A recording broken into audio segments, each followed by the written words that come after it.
بسم الله الرحمن الرحيم الحمد لله رب العالمين والصلاة والسلام على أشرف المرسلين نبينا محمد وعلى آله وصحبه أجمعين ومن تبعهم بإحسان إلى يوم الدين أما بعد يا تودراتشونا يتكبراتشو توتشو اندموش السلام عليكم ورحمة الله وبركاته بدقامي بإذن الله زاريم ببروغراماتشن مسارات تغنايتنا بزاريو ፕሮግራማችን ኢንሻአላህ እየተማማርን ቆይታ የምናደርገው እንደተቀመጠው ፕሮግራሙ ስለ الحروف العربية እና ከዚሁ ጋር የተያያዙ ርዕሶችን እየዳሰሰን እየተማማርን ይሆናል ማለት ነው ኢንሻአላህ መግቢያ ስለሆነ እዚህ ላይ አህካም ኦሬዲ እየጀመርን ያለነው ስለዚህ ሁላችሁም ኢንሻአላህ በጥሞና በመከታተል እንድትሸመድዱት እንዲሁም ደግሞ እንድትይዙት ላስታውሳችሁ ፈልጋለሁ ኢንሻአላህ የዛሬው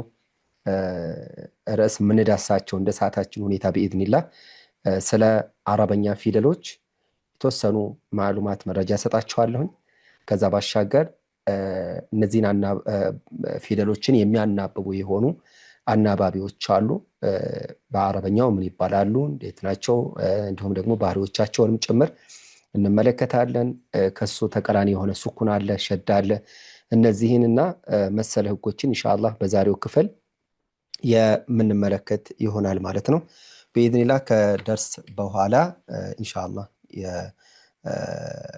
የመግቢያ ወይም ደግሞ የመጀመሪያ ከአምስቱ የሚያዝ ፈተና ይለቀቅላችኋል እሱን ተከታተላላችሁ ኢንሻአላህ ጀዛኩሙላሁ ኸይራ طيب بسم الله ወደ ዛሬው ክፍል ስንመለስ الحروف العربية የአረበኛ ፊደሎች እዚህ ላይ የአረበኛ ፊደሎች እየተንደረደርን ያለ ነው የተጅዊድን ህግጋቶችን ነው የምንማረው ከነዚህ ውስጥ ታዲያ ዋንኛውና ግንባር ቀደሙ የአረበኛ ፊደሎች ናቸው ድምጽ አይሰማም እያሉ ነው ድምጽ አይሰማም ዙም ላይ ያላችሁ ድምጽ አይሰማችሁም ኡስታዝ ይሰማል በደንብ ኧረ ነው ይሰማል ዙም ላይ ያላችሁ ድምጽ ይሰማችኋል ኦኬ እንግዲህ ስታችን ካንቺ ነው የሚሆነው ምናልባት ድጋሜ ለመግባት ሙከሪ ባረከላሁ ፊክ خير እሺ ከተሰማ ኢንሻአላህ ተከታተሉ እኔ ጋር የሚያሳየው ያው የሚሰራ ነው طيب የአረበኛ ፊደሎች በተለይ ስለ አረበኛ ፊደሎች ሲነሳ በተጅዊድ ትምህርት ውስጥ ትልቅ ስፍራ ያለው የሆነ ህግ ነው ወይ ማስተማሩት ወይ መረስ ነው ስለዚህ አረበኛ ፊደሎችን በትክክል ማወቅ ስንችል ነው ሌሎች ነገሮች በትክክል መተግበር የምንችለው በጣም ትንሾቹ ወይም የመጨረሻዎቹ ማለት ይቻላል ፊደሎች ናቸው ስበርሳቸው ተዋቅረው ቃልን የሚመሰርቱት ቃላት ተዋቅረው ሐረግ ወይም ደግሞ አረፍተ ነገር ይሰጡናል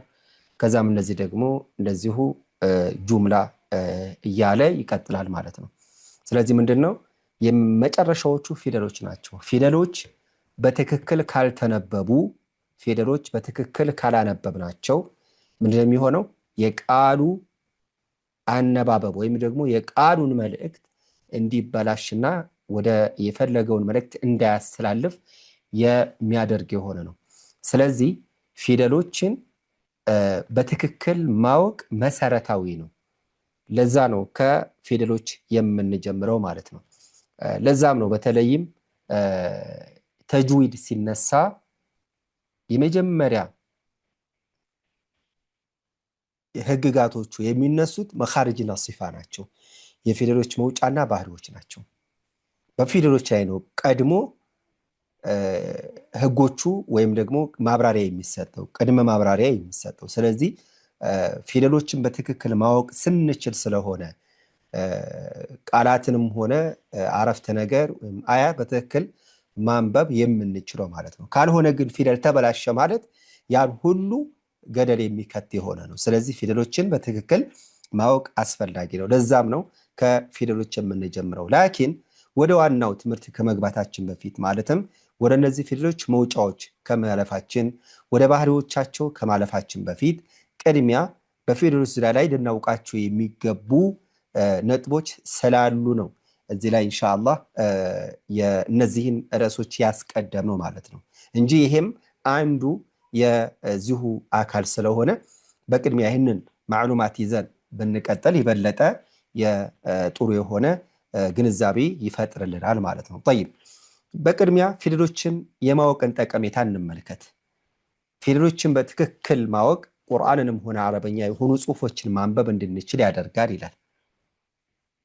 ይሄ ቁርአንም ሊሆን ይችላል፣ ሌሎችን በአረበኛ የተጻፉ ማንኛውም ነገሮች በትክክል ማንበብ እንድንችል የሚያደርግ የሆነ ነው። ፊደሎችን ወይም የአረበኛ ፊደሎችን በትክክል ስናውቅ ማለት ነው። ቁርአንን ወይም አረበኛ ቋንቋን ለማንበብም ሆነ ለመጻፍ የአረበኛ ፊደሎችን ማወቅ ግዴታ የሆነ ነገር ነው። ምክንያቱም የአረበኛ ፊደሎችን ሳያውቅ አንድ አንባቢ ወይም ደግሞ አንድ ጸሐፊ እነዚህን የአረበኛን ቋንቋም ሊሆን ይችላል አው ደግሞ ቁርአን ሊሆን ይችላል ማንበብም አይችልም መጻፍም አይችልም። ስለዚህ የግድ ምን ያስፈልገዋል? የአረበኛ ፊደሎችን ሊያውቅ ይገባል።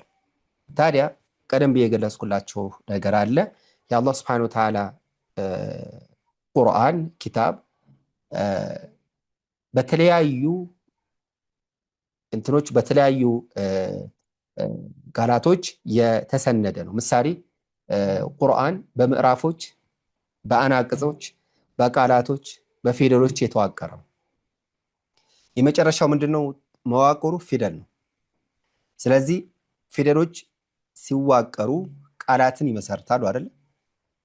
ቃላት ሲዋቀሩ ደግሞ አረፍተ ነገርን፣ አያን፣ አናቅጾችን ይፈጥራሉ አይደል? ከዛም እነዚህም ደግሞ ተሰንደው ምን ይሰጣሉ? ምዕራፎች ይከውኑበታል። ስለዚህ የመጨረሻዎቹ ምን ሆኖ እናገኛለን? ፊደሎች ሆነው እናገኛለን። ስለዚህ ፊደሎችን በትክክል ማወቅ እጅግ በጣም አስፈላጊ የሆነና ግዴታ የሆነም ነገር ነው።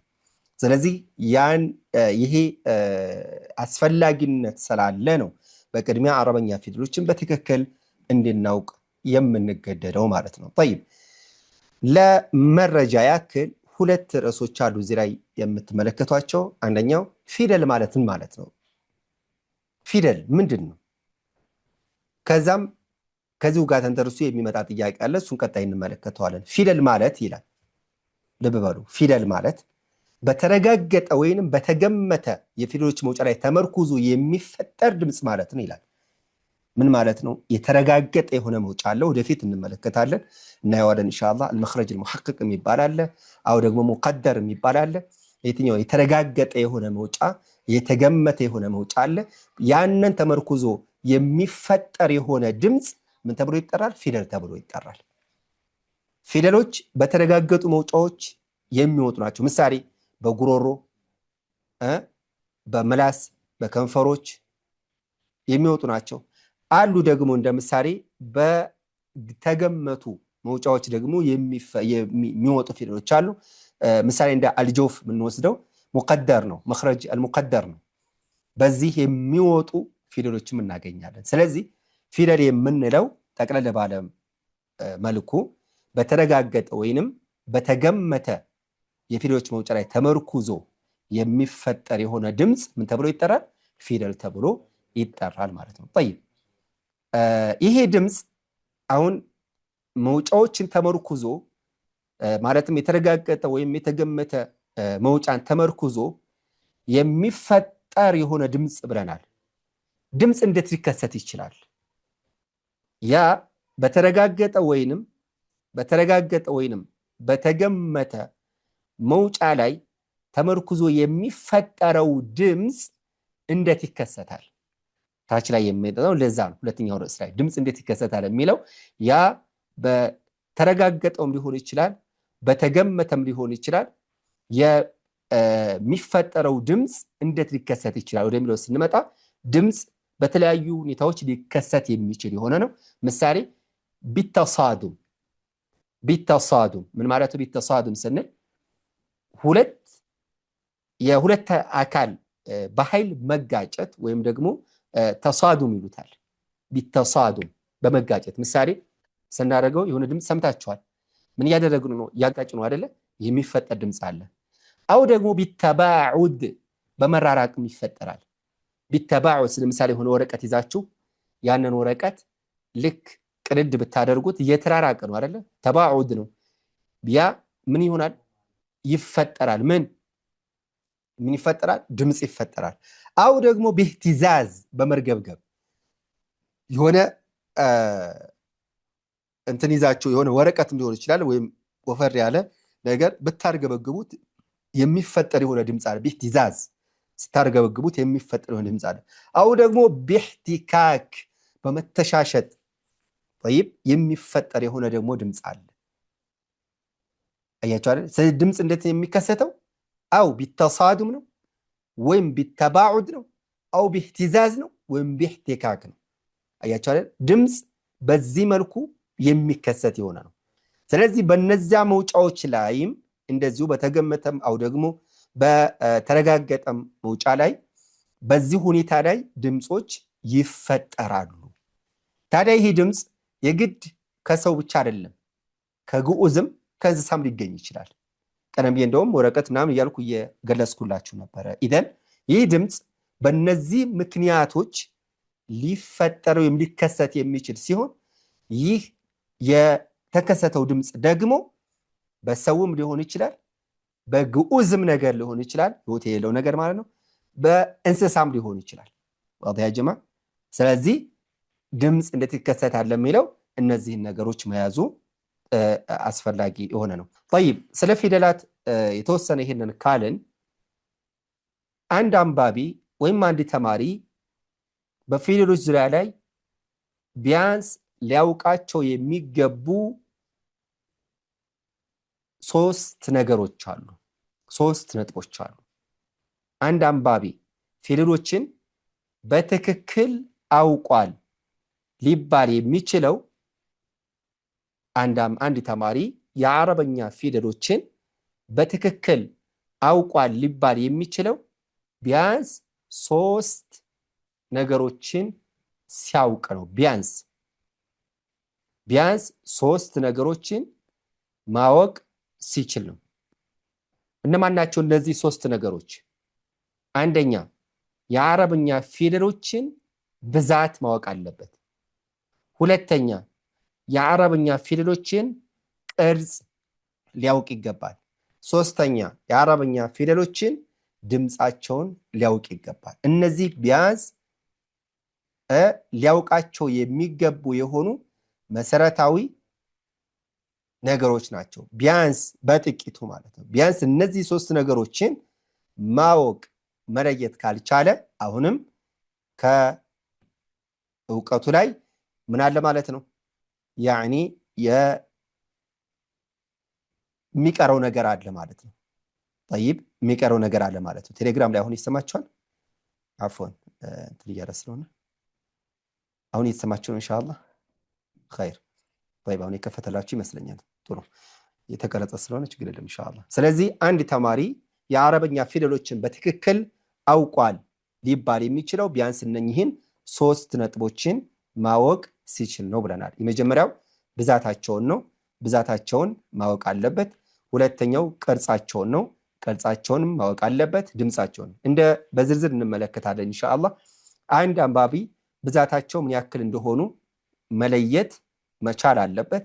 ቅርጻቸውን ስንል ምሳሌ አሊፍ ባታታ ብሎ በሂፍዝ ብቻ ቢይዛቸው ዋጋ የለውም ማለት ነው። ስለዚህ በሂፍዝ መሐፈዙ ብቻ ሳይሆን በአእምሮም ጋር አሊፍ ምን አይነት ቅርጽ እንዳላት ባ ምን አይነት ቅርጽ እንዳላት ሊያውቅና ሊረዳ ይገባል ማለት ነው። ሶስተኛውና ዋነኛው ድምጻቸው ነው። ድምጻቸውን በትክክል ማወቅ ይኖርበታል።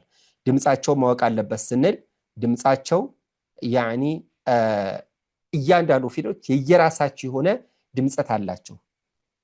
ፊደሎቹ እያንዳንዱ የየራሳቸው የሆነ ምን አላቸው? ድምጸት አላቸው። ስለዚህ ይህንን ድምጻቸውን ምን ማድረግ አለብን ማለት ነው? መተግበር ይኖርብናል። አንዳንድ ጊዜ አንዱ ፊደል ከሌላኛው ፊደል ጋር ሳን ሳ እያልን የምናነብ ከሆነ ሃን ሃ እያልን የምናነብ ከሆነ ኻን ካ እያልን የምናነብ ከሆነ የመሳሰሉ እንደዚህ አይነት ስህተቶች ምን ያደርጉታል ማለት ነው? ያኒ ግድፈቱ ስለሚያስገቡት ስህተቱ ስለሚያስገቡት ምን ያስፈልጋል? የግድ እያንዳንዱ ፊደል ድምጻቸውን መለየት ያስፈልገዋል። ስለዚህ አንድ አንባቢ ወይም አንድ ተማሪ የአረብኛ ፊደሎችን በትክክል አውቋል ሊባል የሚችለው ቢያንስ እነኚህን 3 ነገሮችን ሲያውቅ ነው። ወደ መጀመሪያው ነጥብ ስንመጣ የአረበኛ ፊደሎች ብዛት ነው። የአረበኛ ፊደሎች ብዛት عدد الحروف العربية አንደኛው ነጥብ የያዝነው ብዛታቸው ነው። የአረበኛ ፊደሎች ብዛታቸው ስንት ነው? የአረበኛ ፊደሎች ብዛታቸው ስንት ነው? እዚህ ላይ የአረበኛ ፊደሎች የራሳቸው የሆነ ቅርጽ፣ ድምፅ እና ብዛት አላቸው። ቀደም ብለን ተነጋግረናል። ታዲያ እዚህ ላይ ሲያስቀምጡ አንዳንዶቹ በተለይ የተለያዩ ኩቱቦችን ስንመለከት በሁለት መንገድ ያስቀምጧቸዋል። ሁሩፉል ሂጃኢያ፣ ሁሩፉል አብጀድያ በሚል ድምፃቸው የሚታወቁና ድምፃቸው ቅርጻቸው የሚታወቁ፣ ድምፃቸው የሚታወቁና ቅርጻቸው የሚታወቁ በሚል ሁሩፉል ሂጃኢያ ወሁሩፉል አብጀድያ ብለው በሁለት መንገድ ከፍሏቸው እናገኛለን።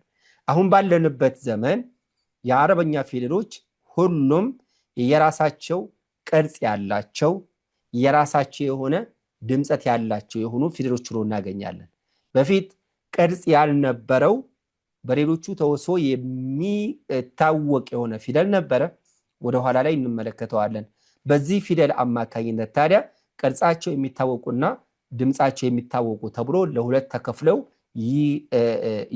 ቀመጡ የነበረ ነው። ስለዚህ እዚህ ላይ አሁን ባለንበት ተጨባጭ ስለሆነ የምንመለከተው ለማዕሉማት ለመረጃ ያክል ከዚህ በፊት የነበረው የአረበኛ ፊደሎች ሲገለጽ ልክ እንዳሁኑ ሂጃኢያና አብጀድያ እንደሚከፈለው አሁን ያለንበት ዘመን ላይ ግን የአረበኛ ፊደሎች ሁሉም የራሳቸው ቅርጽ ያላቸው፣ ሁሉም የራሳቸው ድምፅ ያላቸው የሆኑ ናቸው ማለት ነው። ጠይብ የራሳቸው ምን አላቸው? ቅርጽ አላቸው፣ ድምፃቸውም የራሳቸው የሆነ ነው። ስለዚህ ሁሉም ፊደሎች ምን አላቸው ማለት ነው? ማንነታቸውን ጠብቀው ያሉ ናቸው በአሁኑ ሰዓት ማለት ነው። ስለዚህ እነዚህ የአረበኛ ፊደሎች ታዲያ ብዛታቸው ስንት ነው ወደሚለው ስንመጣ ስንት ነው የሚለው ስንመጣ የአረበኛ ፊደሎች ብዛታቸው 29 ይሆናሉ። 29 ሆሄያቶቹ በጠቅላላ የአረበኛ ፊደሎች 29 ናቸው። ብዙ ጊዜ ከሰማችሁ የአረበኛ ፊደሎች ብዛታቸው 28 ነው፣ 29 ነው። የተለያዩ ምላሾችን ታገኛላችሁ። ላኪን ለምንድነው 28 የሚሉት ለምንድነው 29 የሚሉት የሚለውን የግድ ጠለቅ ብለን እናውቀው ይገባል ማለት ነው። ስለዚህ የአረበኛ ፊደሎች ብዛታቸው ስንት ነው? 29 ናቸው። 29 ናቸው። ጠይብ 29 ናቸው ስንል አንዳንዶቹ ለምንድነው 28 የሚሉት? አሁን እዚህ ላይ በጠቅላላ የአረበኛ ፊደሎችን ስንገልጽ ነው ሆሄያቶቹ 29 ብለን የምንገልጸው። ሆሄያቶቹ አጠቃላይ የአረበኛ ፊደሎች ስንት ናቸው? ብዛታቸው 29 ናቸው። እነማን ናቸው እንመለከታለን ኢንሻአላህ። ታዲያ እነዚህ ፊደሎች ቀደምት በነበሩት ዘመናት ወይም በቀደም ዘመናት የነበራቸው ቅርጽና አሁን ባለንበት ዘመን ደግሞ ያላቸው ቅርጽ የተለያየ ሆኖ እናገኛለን። ምን ማለት ነው ይሄ? ማለት በቀደምት አረቦች ዘንድ የነበረው ወይም የሚታወቅ የነበረው የፊደሎች ቅርጽና አሁን ያለው ወይም ከጊዜ በኋላ የተቀየረው የአረብኛ ፊደሎች ቅርጽ ሁለቱም ምንድነው? የተለያየ የሆነ ነው ማለት ነው። ጠይብ ይህ ከሆነ ፊደሎቹ አጠቃላይ ቀደምት አረቦች ምንም አይነት የቋንቋ ብክለት ስላልነበረባቸው በተለይ በመጀመሪያው ክፍል ላይ የተጅዊድ የአስተምሮት ወይም ደግሞ የቋንቋ ትምህርት እንዴት እንደተጀመረ በተወሰነ መልኩ አብራርችላችሁ ነበረ። ስለዚህ የዛኔ ወይም በረሱላችን አለይሂ ሰላቱ ሰላም ዘመንና ከነሱ ቀጥሎ በነበሩት የተወሰኑ ኸሊፋዎች ጊዜ ምንም አይነት የቋንቋ ብክለት ያልነበረበት ዘመን ነበር። ጥርት ያለ የሆነ የአረበኛ ቋንቋ የሚነገርበት የሆነ ዘመን ነበረ። ታዲያ የዛኔ ይታወቅ የነበረው የአረበኛ ፊደሎች የአጻጻፍ ሁኔታና ኋላ ላይ እንደገና የተቀመጠው የአረበኛ ፊደሎች አጻጻፍ የተለያየ ሆኖ እናገኛለን። ምንድነው ነው የተለያየው? በምንድነው ልዩነቱ እስካልን በቀደምት አረቦች ዘንድ ምሳሌ ሐርፈል ባ፣ ሐርፈታ፣ ሐርፈታ እኛ ጋር በነጥቦች እንለያቸዋለን አይደል? ባታሳ ብለን የምንጠራቸው እነዚህ ሶስቱም ፊደሎች ተመሳሳይ ቅርጽ ነው ያላቸው። የሚለይበት ምንም አይነት ነገር አልነበረም። እነሱ ግን በቃሉ አማካይነት ያውቁታል። ፊደሉ ባ ነው ታ ነው ያውቁታል። እኛ ግን አሁን ሐርፈል ባ ብንል ከታች 1 ነጥብ ነው የምንለው አይደለ? ታስ ብንጠይቅ ከላይ 2 ነጥብ ነው የምንለው። ሳ ስንል ከላይ 3 ነጥብ ነው የምንለው። ለምን? እነዚህ ነጠብጣቦች ፊደሎችን በትክክል እንድንለያቸው የሚጠቁሙ በመሆናቸው ማለት ነው። የዛኔ ግን ይህ ምልክት አይታወቅም ነበር ወይም ይታወቅ ያልነበረ የሆነ ነው። ጂም ሐ ኻ ተመሳሳይ ቅርጽ ነበራቸው። ዳል ዛል ራ ዛ ተመሳሳይ ቅርጽ ያላቸው ናቸው። ዳል ዛል ራ ዛ ተመሳሳይ፣ ሲን ሺን ተመሳሳይ ቅርጽ ነው ያላቸው።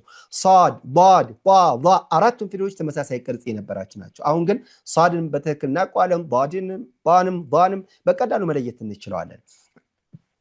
እንደውም አይንና ገይንም ተመሳሳይ ናቸው። ፋና ቃፍ ካፍና ላም እነዚህ ሁሉም ተመሳሳይ ቅርጽ ያላቸው ናቸው። ሌሎች ናቸው የራሳቸውን ችለው የተቀመጡ ይነቱ። ከዚሁ ጋር እንደገና ደግሞ አሊፍ እዚህ ላይ አሊፍ መጃዛ ትባላለች። በሐምዛ እንደማለት ነው። ወይም ደግሞ ሐምዛን ይዛ ወይም ተክታ የምትመጣ የሆነች ፊደል ናት አሊፍ። ስለዚህ ምንድነው እዚህ ላይ ሐምዛ በቢማን ሐምዛ ነው የምትነበበው አሊፍ ማለት ነው። ስለዚህ ሐምዛ የራሷ የሆነ ቅርጽ ያልነበራት የኋላ ኋላ የቋንቋ ሊቃውንታት ያስቀመጡላት የሆነች ፊደል ነች። የራሷ የሆነ ቅርጽ እንዲኖራት ያደረጓት የሆነች ብቸኛ ፊደል ናት ሐምዛ።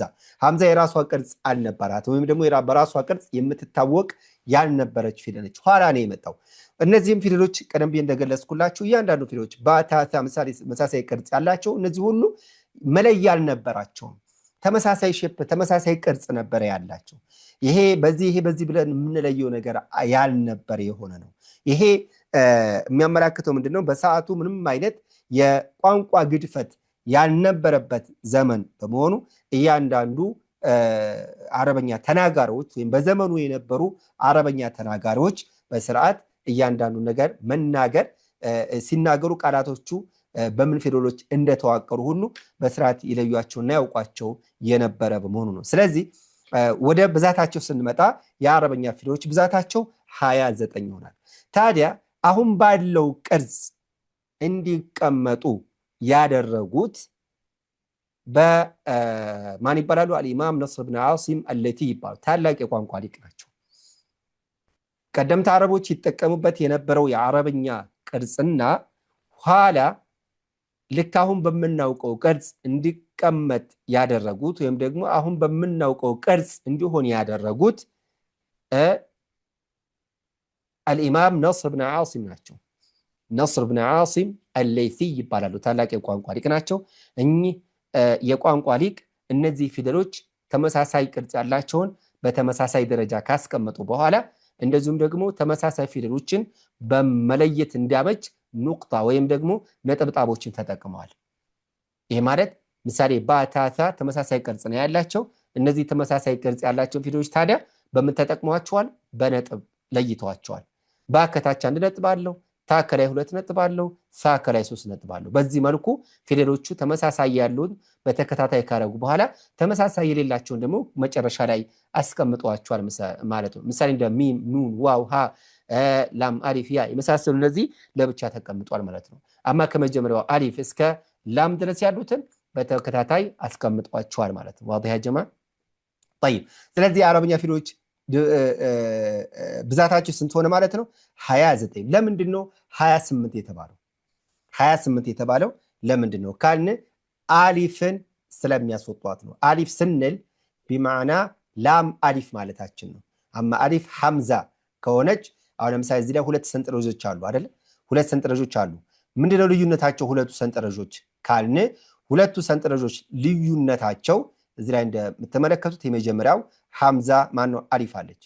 ሁለተኛዋ እዚህ ከዚሁ ላይ መጨረሻ ላይ ላም አሊፍ እናገኛለን። واضح يا جماعه ላም አሊፍ እናገኛለን። طيب ሁለተኛው ሰንጠረዥ ላይ አሊፍ እናገኛለን። አሁንም መጨረሻ ላይ ሐምዛ እናገኛለን። ይሄ የመጀመሪያው ሰንጠረዥ ላይ የሚገኘው እቺ ማነው እቺ አሊፍ የመጀመሪያዋ ቢማዕና ሐምዛ ነች። يعني ሐምዛ ነች አሊፍ ማለት ነው። በሐምዛ የምትነበብ ነች ወይም ደግሞ አሊፍ መጃዛ ይሏታል። ሐምዛን ይዛ የምትነበብ ነች። ሁለተኛው ላም አሊፍ ስንል ደግሞ አሊፍን ይዛ የመጣች ነች። ለምንድን ነው ላም አሊፍ? ለምን አሊፍ ብቻ አልተቀመጠችም ካልን አሊፍ ስትነበብ ሐዋኢያ ስለሆነች የግድ ጓደኛ ያስፈልጋታል። ላ ስንል ላም ፈትሐ አሊፍ ሱኩን አይደለም? ላም ፈትሐ አሊፍ ስኩን ላ የምንለው አይደለ? ስለዚህ ላ ስንል የሚጎተት ድምፅ አለ። ላ የሚለው ይሄ የተጎተተ ድምፅ የማን ድምፅ ነው?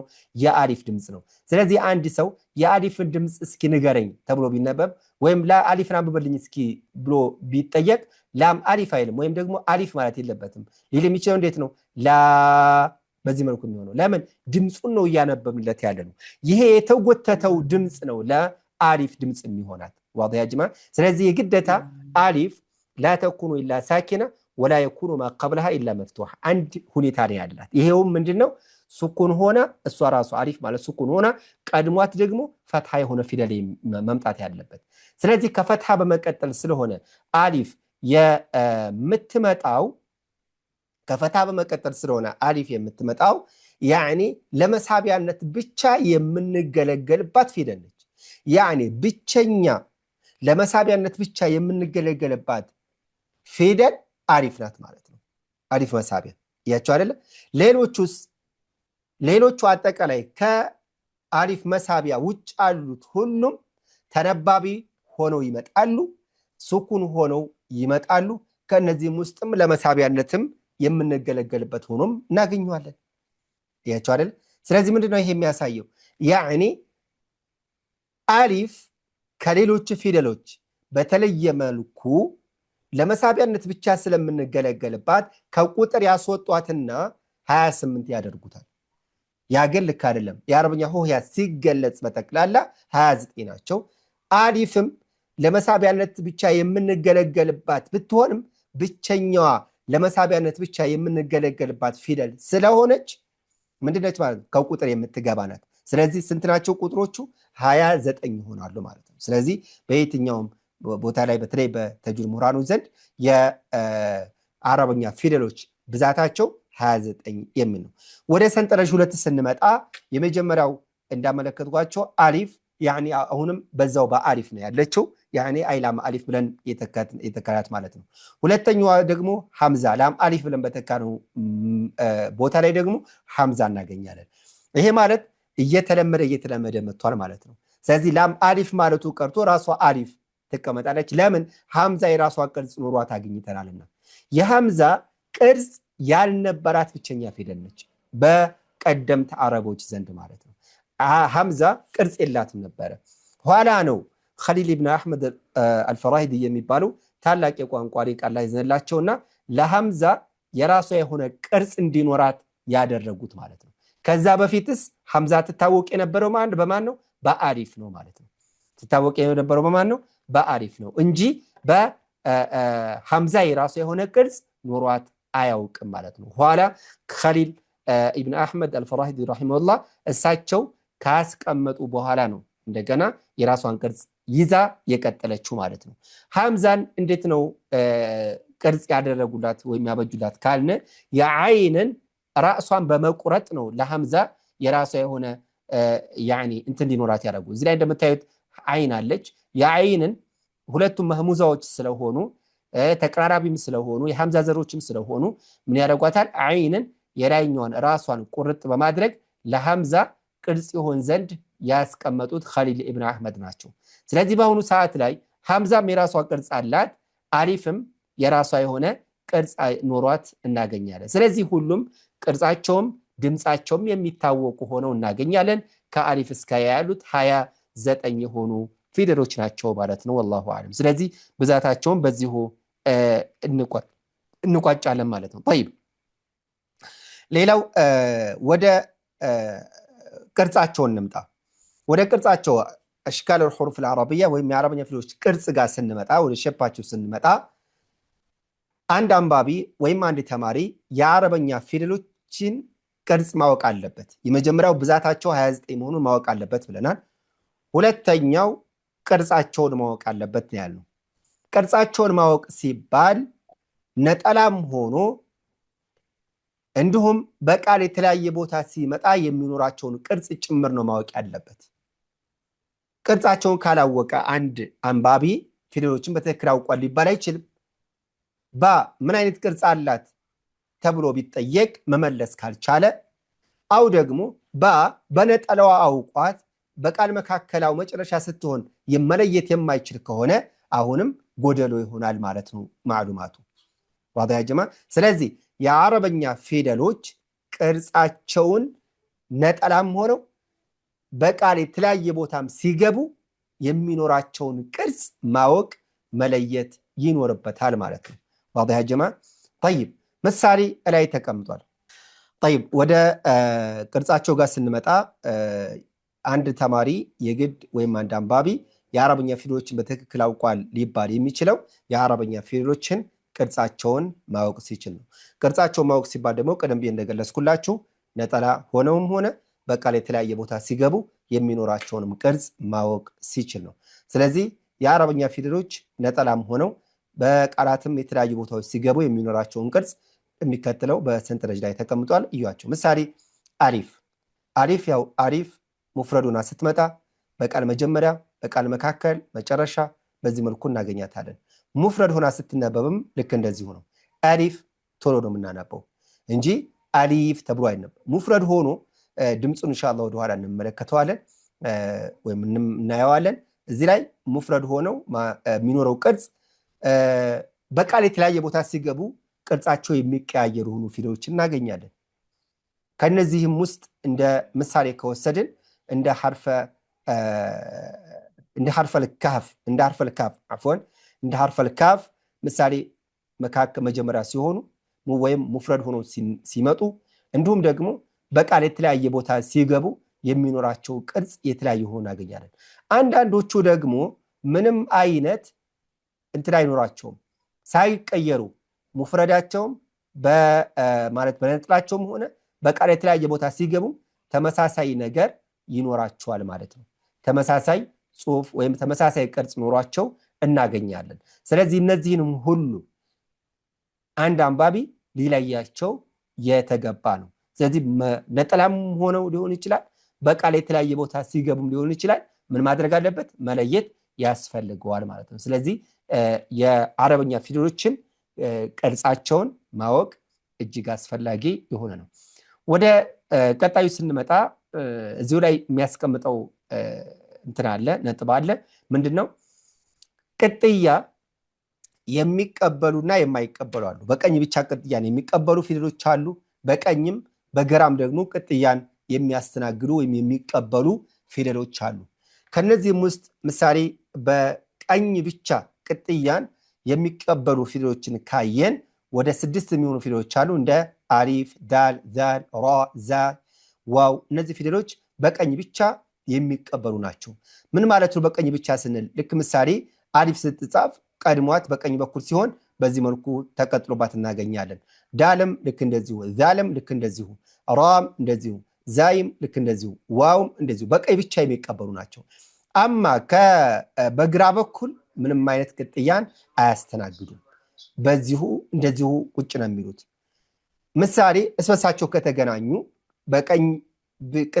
በቀኝ ብቻ ቅጥያ የሚቀበሉ ፊደሎች ቢገናኙ በሙፍረዳቸው ነው ቁጭ የሚሉት አንዱ ከሌላኛው ጋራ ወስል አይደረግ ወይም በጽሁፍ ደረጃ አያያዝም ለብቻው በነጠላው ነው የሚቀመጠው ስለዚህ እነዚህ ፊደሎች በቀኝ ብቻ ቅጥያን የሚቀበሉ ሲሆኑ ከነዚህ ፊደሎች ውጭ ደግሞ በቀኝም ሆነ በግራ ቅጥያን የሚቀበሉ ሆነው እናገኛለን ወደ ሰንጠረዡ መለስ ምሳሌ ያን ብንወስድ በቀኝም በግራም እናገኛለን አሁንም ዋውን ስንመለከት በቀኝ ብቻ ቅጥያን ተቀብሎ በግራ ግን ሳይቀበል እናገኛለን እዚህ ላይ በግራ በኩል ወይም በቃል መጀመሪያ ላይ ስንመለከት በግራ በኩል የማይቀበሉ ፊደሎችን በቀላሉ መለየት እንችላለን ማለት ነው ወደ ሐምዛ ስንመጣ ሐምዛ በዚህ ሲንፍ ላይ የምትቀመጣለች አይደለችም ወይም በዚህ ክፍል የምትቀመጥ አይደለችም ምክንያቱም የሐምዛ አጻጻፏ እንደሌሎቹ ፊደሎች አይደለችም ራሱን የቻለ ትምህርት አለው በኢምላ ወይም በስነ ጽሁፍ ጊዜ ይሄ ማለት ምንድነው ሐምዛ على السطر ትጻፋለች ወይም ለብቻዋ ሐምዛን እሷን ብቻ ቁራጯ ወይም ሐምዘተ ሙቀጣማ እሷ ራሷ ትቀመጣለች ሐምዘተ القطع ማለት ነው አፎን እሷ ለብቻዋ ትቀመጣለች ኢደን ሐምዘተ القطع ለብቻዋ ተቆርጠ ቁራጯ ብቻ ለብቻዋ ትቀመጣለች እንዲሁም ደግሞ ሐምዛ አሊፍም ጋር ዋውም ያም ላይ ደግሞ ልትመጣ ትችላለች ታዲያ በዚህን ጊዜ አሊፍ ጋር ከመጣች አሊፍ በቀኝ ብቻ ስለሆነ ቅጥያ ላይ የሚቀበለው አሊፍ ላይ ሆና ካገኝናት ሐምዛ በቀኝ ብቻ ተቀብሎ እናገኛለን። ሐምዛ ዋው ላይ ከሆነ አሁንም ዋው በቀኝ ብቻ ስለሆነ ቅጥያን የሚቀበለው የዋውን ህግ ይከተላል። ሐምዛ ያ ላይ ከተቀመጠችሳ ሐምዛ ያ ላይ ስትመጣ ደግሞ እዚህ ላይ እንደምትመለከቱት በግራም ሆነ በቀኝም ቅጥያ ትቀበላለች። ማን? ያ ማለት ነው። ኢዘን በዚህን ጊዜ ያ ደግሞ በግራም ሆነ በቀኝም ቅጥያን የምትቀበል ስለሆነች የያን ህግ ተከትላ የምትጻፍ ነው የሚሆነው። ስለዚህ ሐምዛ ያኒ ይሄ ነው ብለን ልንመድበው የሚችል ግሩፕ የላትም ማለት ነው። ጠይብ ወይ በቀኝ ብቻ ቅጥያን ከሚቀበሉ አትመደብም፣ ወይም ደግሞ በቀኝም ሆነ በግራ ከሚቀበሉ በሁለቱም ነው ያለችው። ስለዚህ እንደያመጣጧ ነው። ብቻዋን አላሰጥር ከሆነ ምንም አይነት ቅጥያን በግራም ሆነ በቀኝ አትቀበልም። ብቻዋን ነው ቁጭ የምትለው። አሊፍ ዋው ጋር ከተቀመጠች ከግራ በኩል ማነው ከቀኝ በኩል ቅጥያን ታስተናግዳለች። ያ ላይ ከሆነ የመጣችው ደግሞ በግራም ሆነ በቀኝ ቅጥያን ታስተናግዳለች። አያችሁ አይደል? ሁሉንም ሳይድ የምትነካካው ሐምዛ ትሆናለች ማለት ነው። ይሄ በቅርጽ ወይም በአጻጻፍ ዙሪያ ላይ ያለ ነው። ሰፋ ያለ የሆነ ስለ ሐምዛ አጻጻፍ የሚሰጥበት ሁኔታ ነው ያለው። አስለም በጽሁፍ ትምህርት ላይ ሰፊውን እንትን የሚይዘው ወይም ሰፊውን ርዕስ የሚይዘው የሐምዛ አጻጻፍ ነው። ስለዚህ እሱ ላይ ኢንሻአላህ የተወሰነ ማሉማት እንዲሆናችሁ ነው ይሄንን ያነሳሁት። ሌላው ሶስተኛው ጋር ስንመጣ ወደ ድምጻቸው ነው። ወደ ድምጻቸው ጋር ስንመጣ ዋነኛው እና በዚህ ክፍልም የተፈለገው ድምጻቸውን ነው። የአረብኛ ፊደላት ብዛታቸውን አውቀነዋል፣ ቅርጻቸውንም አውቀናል። አሁንም የሚቀረን ምንድን ነው? ድምጻቸውን ማወቅ ነው። ድምጻቸው ደግሞ በምን የሚከወን ነው ካልን በመውጫቸውና በባህሪዎቻቸው። መውጫ አላቸው፣ ባህሪዎች አሏቸው። ስለዚህ ቀጥታ የምንሄደው ወደ የት ነው? ወደ መኻሪጃቸውና ወደ ሲፋቸው ነው የሚሆነው ማለት ነው። ዋضح يا جماعه ላኪን እንደ አጠቃላይ በተለይ ድምጻቸውን የማወቁን አስፈላጊነት እንድትረዱት እዚህ ላይ በተወሰነ መልኩ አስቀምጠን እናገኛለን። በተለይ ተቀራራቢ ተመሳሳይ የሆነ ነገር ያላቸው ፊደሎች ስላሉ ማለት ነው። ምሳሌ ወደ ሳ ጋራ በምንመጣ ጊዜ ሐርፈ ሳን ሳ ብለን ማንበብ ሲኖርብን ሳ ብለን እናነባዋለን። የዚህ ችግር ምንድነው? ድምጹ እንደምታዩት ተለያይቷል። ሳ ሳን ሳ ብለን ካነበብነው ድምጹ ተለይቷል። መውጫውን ስለቀየርነው ነው። ሃ ብለን የምናነበው ከሆነ አሁንም መውጫውን ቀይረነዋል። ዛልን በዛል የምናነበው ከሆነ አሁንም መውጫው ተቀይሯል። ዳድ ብለን የምናነበው ከሆነ አሁንም መውጫውን አላወቅነው። እንዲሁም ደግሞ ጣን ጣ የምንል ከሆነ ዛን ዛ የምንል ከሆነ ዓይንን አይን የምንል ከሆነ ገይንን ገይን የምንል ከሆነ ሃን ሐ ብለን የምናነበው ከሆነ ኸጣ ነው ማለት ነው። ሌሎችንም ማየት እንችላለን።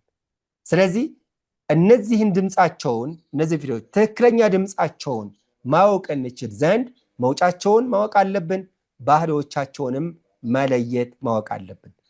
በእነዚህ ሁለት ነገሮች የፊደሎችን ትክክለኛ ድምጸት ማምጣት እንችላለን። በትክክለኛ አነባባቸውም ልናነበው እንችላለን። ስለዚህ ድምጻቸውን ማወቅ ሲባል መውጫቸውና ሲፋቸውን ማወቅ በሚለው እንድትይዙት ለማስታወስ ነው። ወደ ሁለተኛው ክፍል ስንመጣ አልሐረካት አሱኩን አሸዳ ያካተተ የሆነ ነው። እነዚህም ቀጣይ ላይ ስለምንመለከታቸው በተወሰነ መልኩ ማዕሉማት ይዛቸው እንድትሄዱ በማሰብ ነው። የመጀመሪያው አልሐረካት ማሆ አልሐረካት ሐረካት ምንድን ነው ካልነ ሐረካት የሚባለው ወይም ሐረካት ማለት ቋንቋዊ ትርጓሜው እንቅስቃሴ ነው። ነገር ግን እዚህ ቦታ ላይ ሐረካት የሚለውን ስያሜ የሰጡት ፊደሎችን በባህሪዎቻቸው መሰረት የማንቀሳቀስ ባህሪ ስላለው ነው። ለዛ ነው ሐረካት የሚል ስያሜ የተሰጠው ማለት ነው። ፊደሎችን ያንቀሳቅሳሉ። ሐረካት በታ መፍቱሃ ካነበብኑ ከሁለት በላይ ለሆኑ አንቀሳቃሾች የምንጠቀምበት ስያሜ ነው። ሐረካህ ብለን በታ መርቡጣ የምናነበው ከሆነ ደግሞ ለአንድ አንቀሳቃሽ የምንጠቀመው ስያሜ ነው። ስለዚህ ሐረካት ስንል በታ መፍቱሃ ምን ይሆናል ማለት ነው? በታ መፍቱሃ ምን ይሆናል? አንቀሳቃሾች ወደሚል የሚሄደው ትርጓሜው። ስለዚህ ከሁለት በላይ የሆኑ አንቀሳቃሾች እንዳሉ የሚጠቁም የሆነ ነው ማለት ነው። ዋዳ ያ ጀማ። ታዲያ እነዚህ ፊደሎችን በባህሪዎቻቸው መሰረት የሚያንቀሳቅሱ አንቀሳቃሾች ምን ምን ናቸው ወይም ስንት ናቸው ካልን 3 ናቸው። እነሱም ፈትሐ፣ ከስራና ضማ ናቸው። አልፈትሐ፣ አልከስራ፣ አضማ። እነዚህ 3ቱ ሐረካት ተብለው ይጠራሉ። አንቀሳቃሽ ወይም እንቅስቃሴ ማለት ሐረካት እንቅስቃሴ ያኒ ፊደሎችን በባህሪዎቻቸው መሰረት የሚያንቀሳቅሱ የሆኑ ማለት ነው። ወደ አማርኛችን ስናመጣው ደግሞ አናባቢዎች ማለት ነው። አንቀሳቃሽ አናባቢ ማለት ነው። ያ ጀማ አናባቢዎች ናቸው። እነዚህ 3ቱ ፈትሐ፣ ከስራ፣ ضማ ምን ተብለው ነው የሚጠሩት? ሐረካት አናባቢዎች ይባላሉ። እያንዳንዱን ሐረካት ባህሪዎቻቸውን እንመልከታቸው። ፈትሐ ማለት የላይኛውና የታችኛውን አገጭ ወይም አፍን ማለት ነው። የላይኛው የታች አገጭ አለ። እሱን በመጠኑ ከፈት ማድረግ ማለት ነው ፈትሐ። ይሄ ባህሪው ነው የፈትሐ። ከስያሜው የመነጭ ነው ባህሪው። ዋዲህ አጀማ። ስለዚህ ስያሜውና ባህሪው የተገናኘ የሆነ ነው። ፈትሐ ከፈት ያለ ምኑ ነው የምከፍተው? አፋችን፣ የታችኛው አገጭና የላይኛው አገጫችን በመጠኑ ከፈት ማድረግ ማለት ነው። በመጠኑ ከፈት ማድረግ ይሄ ፈትሐ ተብሎ ይጠራል። በመጠኑ ከፈት ማድረግ ሲባል በጣም ይከፈታል እንደ ካልን አዎ፣ እንዲሁም ደግሞ በጣም በጥቂቱ ከፈት አድርጎ ይነበባል ካልን አዎ ይነበባል። ስለዚህ ምንድነው ልኬቱ? መጠነኛ የሆነ መካከለኛ የሆነ መክፈትን መክፈት ነው። طيب ስለዚህ እዚህ ላይ ምስሉ ላይ እንደምትመለከቱት የታችኛው አገጭና የላይኛው አገጭ ተብሎ የተቀመጠው እንደምትመለከቱት የታችኛው አገጭ ማለት ይሄ ነው፣ ቀስቱ የሚያመለክተው ወደ ታች። ይሄኛውም ደግሞ የላይኛው አገጭ ወደ ላይ ከፍ ሲል ብትክ በዚህ መልኩ በመጠኑ አፍ ከፈት ይላል ማለት ነው። አፍ ከፈት ይላል ማለት ነው። ይሄ የፈትሐ ባህሪ ነው። ስለዚህ አንድ ፊደል ፈትሐ ሆኖ ከመጣ አፍን በመጠኑ ከፈት አድርገን እናነባዋለን። ምሳሌ ባ አፍን በመጠኑ ከፈት እናደርገዋለን። ታ አፍን በመጠኑ ከፈት አድርገን እናነባዋለን። ሳ፣ ጃ፣ ዳ፣ ሐ፣ ኸ እያን አፍን በመጠኑ ከፈት አድርገን እናነባዋለን። ጠይብ ይሄ የፈትሐ ባህሪ ነው። ይሄ የፈትሐ ባህሪ ነው። በተለይ ፈትሐ የአማርኛ የመጀመሪያዎቹ ፊደሎች ድምፅ ጋራ የሚቀራረብ የሆነ ነው። ተመሳሳይ አይደለም። ለምን አበተ ስንል በመጠኑ ብቻ ሳይሆን በጣም በጥቂቱ አፍን ከፈት ተደርጎ የሚነበበው እንደ ምሳሌ እንደ በተ የመሳሰሉ ፊደሎች አሉ። በአረበኛው ግን አፍን በመጠኑ ከፈት ማድረግ አለበት። አ ባ ታ ሳ እየተባለ እንጂ የሚነበበው በተ ተብሎ አይነበብም። እሱንም ወደፊት እንመለከተዋለን ኢንሻአላሁ ተዓላ። طيب ስለዚህ የአማርኛ የመጀመሪያው ፊደሎች ድምፅ ጋራ የሚቀራረብ የሆነ ነው ማን የፈትሐ እንቅስቃሴ። طيب ሁለተኛው ከስራ ነው። ከስራ የታችኛው አገጭ ዝቅ ማለትና ሩቁ የምላሳችን ክፍል ወዳኛው ላንቃ ከፍማ ይሄ ኢጅባሪ ነው። طيب የከስራ እንቅስቃሴ ምንድነው የሚሆነው? የታችኛው አገጫቸው የታች ዝቅ እንዲል ያደርገዋል። ያንን ስናደርግ ደግሞ አውቶማቲካሊ የምላሳችን ሩቁ ክፍል ወደ ላይ ከፍ እንዲል ያደርገዋል ወይም ከፍ እንዲል ይሆናል። ይሄ የከስራ ባህሪ ነው። አንዳንድ ጊዜ በሱኩን ስለምናነበው ነው። የታችኛው አገጭ ነው ዝቅ የሚለው ልክ ምስሉ ላይ እንደምትመለከቱት ማለት ነው። ምስሉ ላይ የምትመለከቱት የትኛው ነው? የታችኛው አገጭ ነው ዝቅ ያለው። ስለዚህ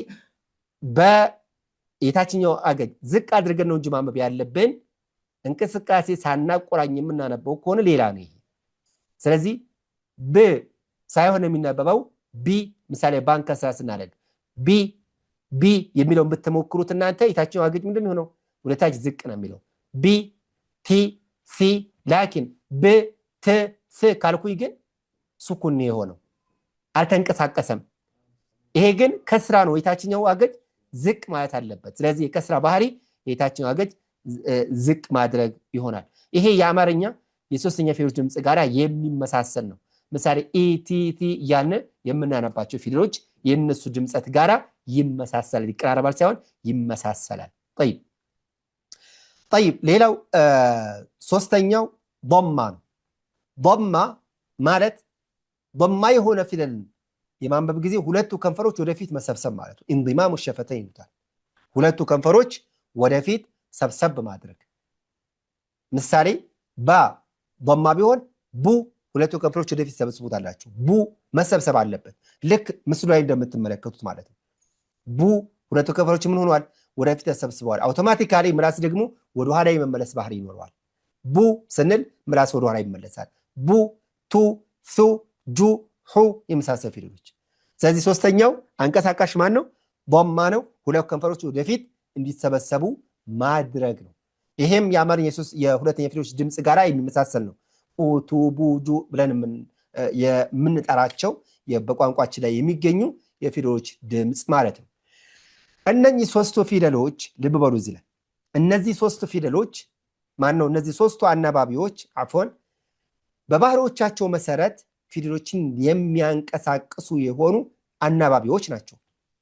ፊደሎችን በባህሪዎቻቸው መሰረት እንዲነበቡ እንዲንቀሳቀሱ የሚያደርጉ የሆኑ አናባቢዎች ናቸው።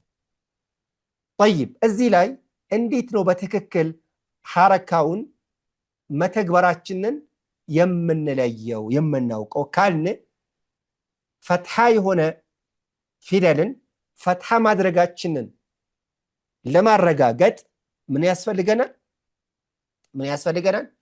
ልክ ፈትሐ የሆነ ፊደልን ስናነብ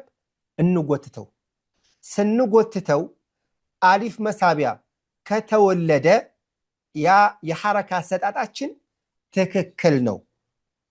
ያንን ማሳጠር ብቻ ይጠበቅብናል። ምሳሌ አ ብንወስደው ወይም ደግሞ ባ ብዙ ጊዜ ባ ላይ ስለሆነ ጥያቄ የምትጠይቁት ባ ፈታ ሲሆን በ ነው የሚሆነው ወይንስ ባ ነው የሚሆነው? አብረን እንመልከተው እስኪ ትክክለኛው የትኛው ነው? ባ ፈትሐ ካደረግን በኋላ አሊፍ ሱኩን እናስከትልበትና እናንብበው። ምን እንደሚሆነው ባ ነው የሚሆነው አይደለ? ባ አፋችን ከፈታ አድርገን ጎተት ነው። طيب ስለዚህ ባ ስንል አሊፍ መሳቢያ ተገኝቷል። ብቻውን ቢሆን ባ ነበር የሚሆነው። አሊፍ መሳቢያ ሲጨመርበት ባ ያንኑ ድምፅ መጨመር ማለት ነው፣ ማስረዘም ማለት ነው። እሺ በ ወደሚለው ስንመጣስ በመጠኑ ሳይሆን በጥቂቱ አፋችንን ከፍተን ስናነበው በ ስንል ባ የሚለው ዝተን በ ብለን ካነበብ ነው። በ ብዬ ባነብ አሊፍ መሳቢያ ተገኝቷል ተፈጥሯል ወይስ አልተፈጠረም? በ ስንል አሊፍ መሳቢያ መጥቷል አልመጣም አይደለ? በ የሚል ድምፅ እንጂ አ የሚል ድምፅ አይደለም የሚመጣው። ባ ስንል ግን ባ የሚል አሊፍ መሳቢያ ድምፅ እናገኛለን። ስለዚህ በ ብለን የምናነበው ያልተሟላ ባህሪ ነው። ስለዚህ ምን መሆን አለበት? ባ መሆን አለበት።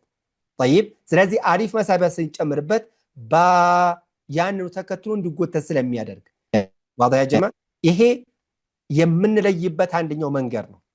ሌሎቹንም ምሳሌ ቢ ከሆነ ያ መሳቢያ እናደርግበትና ቢ ብ ከሆነ ብ ያ መሳቢያን አታገኙትም። ምን መሆን አለበት? ቢ ይ ያ መሳቢያ መገኘት አለበት። ቡ የሚለውም ልክ እንደዚሁ ቡ ስንል ብ ምን ልኮና አሁንም አይሆንም። ቡ ው የሚለው ድምፅ መገኘት አለበት። ስለዚህ በትክክል ሐረካውን መተግበር እንችል ዘንድ በዚህ መልኩ እያስገባን መለማመድ እንችላለን። ዋዳ ያ ጀማ طيب ሌላኛውና ዋነኛው ነጥብ ሐረካት የጊዜ ቆይታቸው አጭር ነው። ምን ማለት ነው? እያንዳንዱ እነዚህ ሐረካት የጊዜ ቆይታቸው አንድ ሐረካ ብቻ ነው። ያኒ አጭር ቆይታ ነው ያላቸው። አንድ ፊደል ፈትሐ ከሆነ ቶሎ ነው። ባ ምሳሌ ባ ከሆነ ታ ከሆነ ሐ ከሆነ በዛ መልኩ ነው።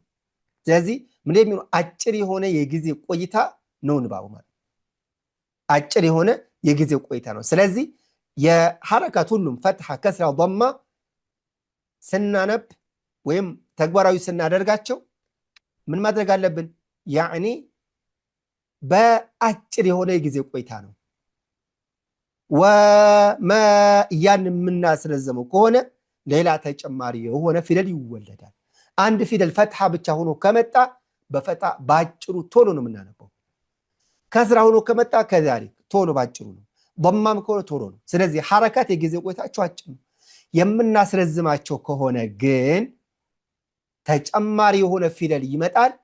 ተጨማሪ ፊደል ማምጣት ደግሞ ግልጽ ከሚባል ስህተት ይመደባል። ግልጽ ስህተት ደግሞ የተከለከለ ነው። ዋضح يا جماعه። ስለዚህ ይህንን ሁላችንም ልንይዘው ይገባል ማለት ነው። ስለዚህ ሐረካትን ስናነብ ቶሎ ማንበብ አለብን። በተለይ ደግሞ አንድ ቃል ጨርሰን ወደ ሌላ ቃል ስንሸጋገር የምንሰጠው የምንቆይ የሆነ ሐረካ አለ፣ የሆነ ቆይታ አለ። طيب ያን ቆይታ ተጨማሪ ፊደል ነው፣ ተጨማሪ ነገር ነው እያመጣን ያለ ነው። ያ ትክክል ስላልሆነ ማስተካከል ይኖርብናል፣ መጠንቀቅም ይኖርብናል። ወደ ቀጣዩ ስንመጣ አሱኩን ወደሚለው ነው። ሱኩን የሐረካት ተቃራኒ ነው። ከሐረካት የሚመደብ አይደለም።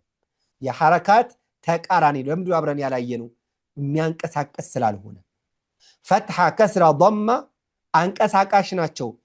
ፊደሎችን በባህሪዎቻቸው መሰረት እንዲንቀሳቀሱ እንዲነበቡ የሚያደርጉ ናቸው። ዋضح። ላኪን ሱኩን ላ የዛ ተቃራኒ ነው። ምንድነው ታዲያ የሚያደርገው? ከሚወጣበት መውጫ ረግቶ እንዲነበብ የሚያደርግ የሆነ ነው። በመውጫ ቦታው ረግቶ እንዲነበብ የሚያደርግ ነው። ዋضح يا جماعه። ስለዚህ የሱኩን ባህሪ ነው። ሱኩን የአማርኛ የስድስተኛ ፊደሎች ድምጽ ጋራ የሚመሳሰል ነው። ምሳሌ ብ፣ ት፣ ስ፣ ጅ፣ ህ እያልን የምናነባቸው የአማርኛ የሶስተኛ ፊደል ድምጽ ከሱኩን ጋራ የሚመሳሰል የሆነ ነው።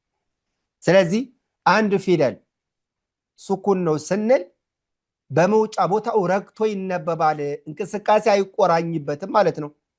ብ የሚለውን ቢ ብዬ የማነብ ከሆነ ኸጣ ነው፣ አንቀሳቅሸዋለሁ። ምን መሆን አለበት? ብ እዛው ነው፣ ጅ እዛው ነው፣ ሕ እዛው ነው። ሺ መውጫው ላይ ረግቶ እንዲነበብ ማድረግ ነው። ስለዚህ ሱኩን የሐረካት ተቃራኒ ነው። ብዙ ጊዜ የሐረካት ተቃራኒ ነው ስንል አንድ ፊደል ፈትሐ ካልሆነ፣ ከስራ ካልሆነ፣ ضማ ካልሆነ ያ ፊደል ምንድን ነው ማለት ነው? ሱኩን ነው ማለት ነው። አንድ ፊደል ሱኩን ነው ስንል ምን እያልን ነው? በተቃራኒው ከሐረካ ነፃ የሆነ ነው ማለት ነው። አይንቀሳቀስም። ወይ ፈትሐ ወይ በከስራ ወይ በضማ የሚንቀሳቀስ አይደለም እያልን ነው። ስለዚህ ሐረካት ምንድን ነው ማለት ነው? ሐረካት የማነው ሱኩን የሐረካት ተቃራኒ ነው።